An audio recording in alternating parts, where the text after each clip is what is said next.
little baby. You say that maybe you'll be thinking. Connie Francis. The name itself is a melody.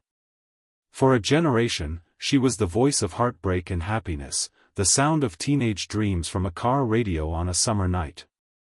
She was a global superstar, a chart-topping trailblazer who sold a reported 100 million records worldwide. Her career was a dazzling spectacle of success, building an empire note by beautiful note.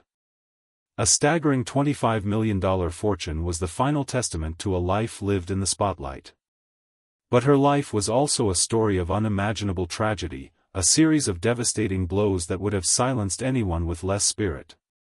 When she passed away in July of 2025, at the age of 87, her family and fans were left to grapple with her immense legacy.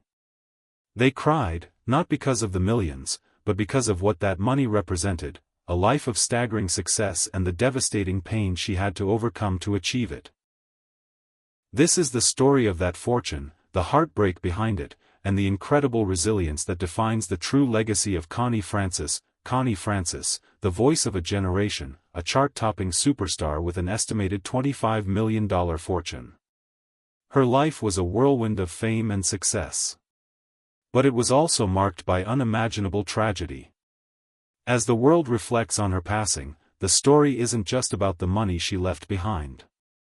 It's about the devastating price she paid for her fame and how she transformed that pain into a powerful, lasting legacy. To understand the fortune, you first have to understand the fire that forged it. Before she was Connie Francis, she was Concetta Rosa Maria Franconero, born in 1937 to Italian-American parents in the ironbound neighborhood of Newark, New Jersey. It was a world away from the glamour of Hollywood, a working-class community where dreams were often tempered by reality. But inside the Franconero home, there was a force of nature. Her father, George.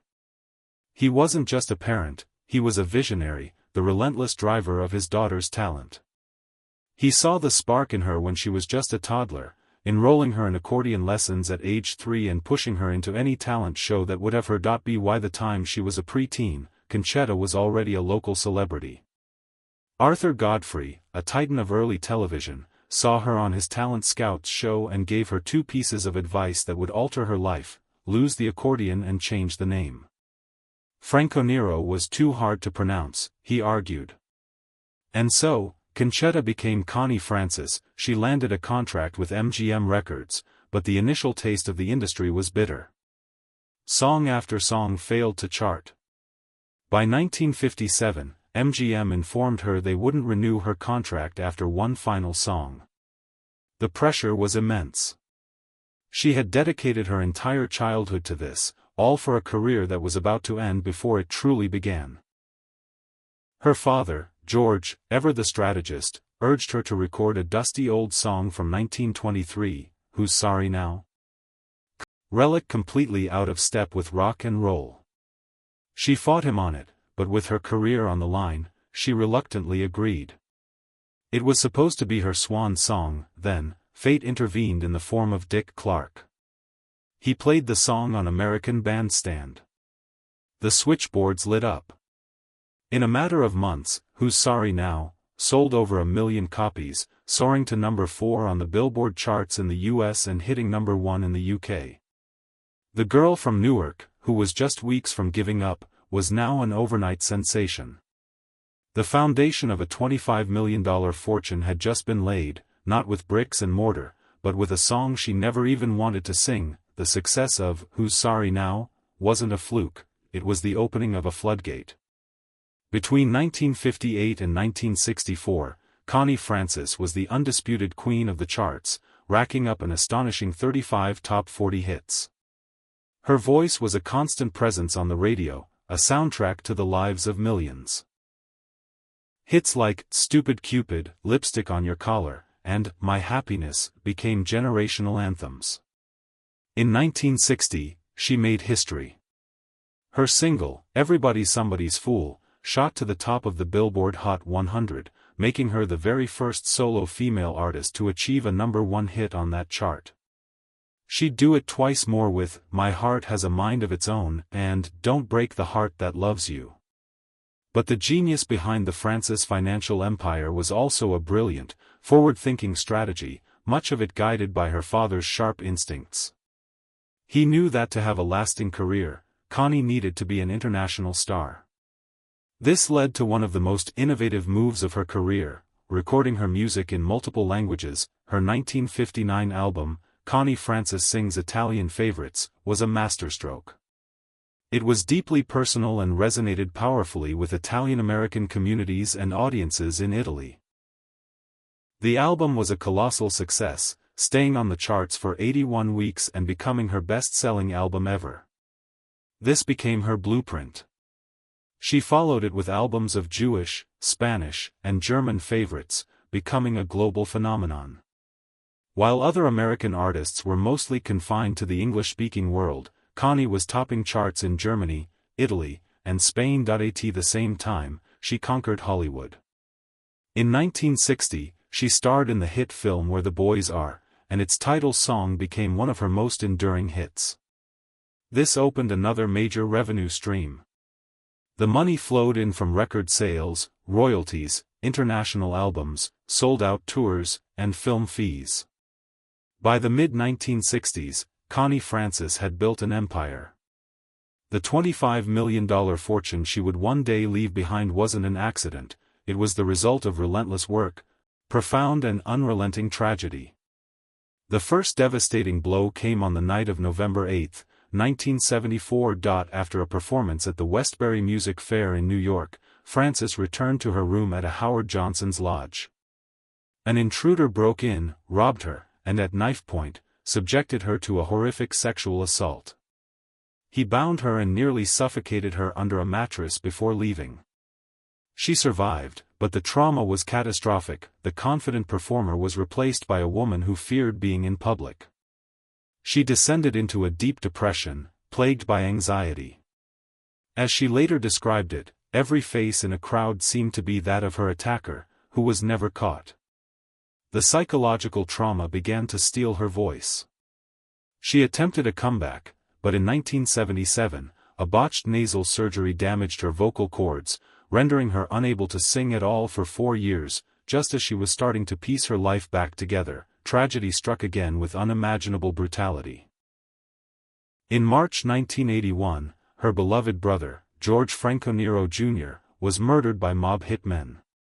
He was an attorney who had been cooperating with federal authorities as a witness against organized crime. He had refused witness protection. The loss was cataclysmic for Connie. She later expressed immense guilt, believing that if she hadn't been so consumed by her own trauma, she might have prevented him from getting involved with such dangerous people. The cumulative weight of these horrors was crushing. The assault, the loss of her voice, and her brother's murder triggered a complete mental collapse. She was diagnosed with post-traumatic stress disorder, though for years she was misdiagnosed and involuntarily committed to psychiatric hospitals 17 different times. The medications turned her into what she called a zombie. In 1984, she attempted suicide.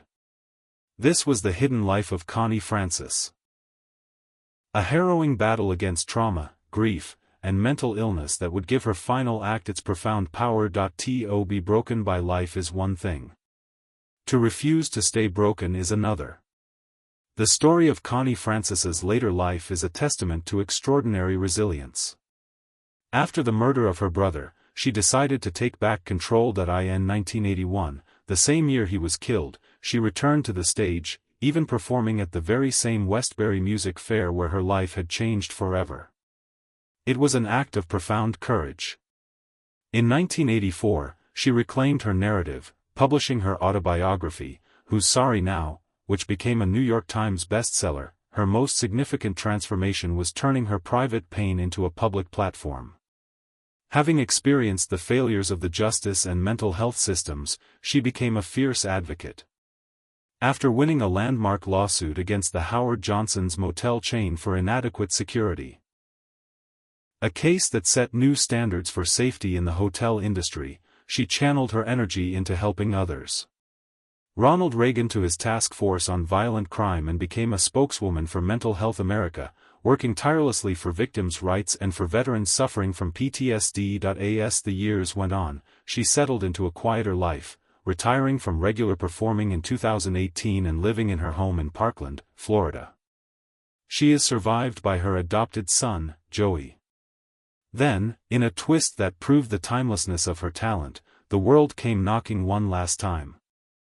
In 2025, just before her passing, her 1962 song, Pretty Little Baby, went viral on TikTok.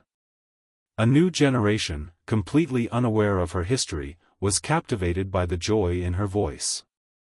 The song racked up millions of streams, a beautiful, unexpected grace note at the end of a long and tumultuous life. Connie Francis took the immense pain she suffered and used it to fuel a public cause, advocating for victims and veterans for decades. Her life raises a powerful question about the nature of celebrity. What do you think is a celebrity's biggest responsibility when they have such a powerful platform? Let us know what you think in the comments below. In July 2025, after a brief hospitalization, Connie Francis passed away peacefully at her home in Florida. The news sent a ripple of sadness across the globe, as fans old and new mourned the loss of a true icon.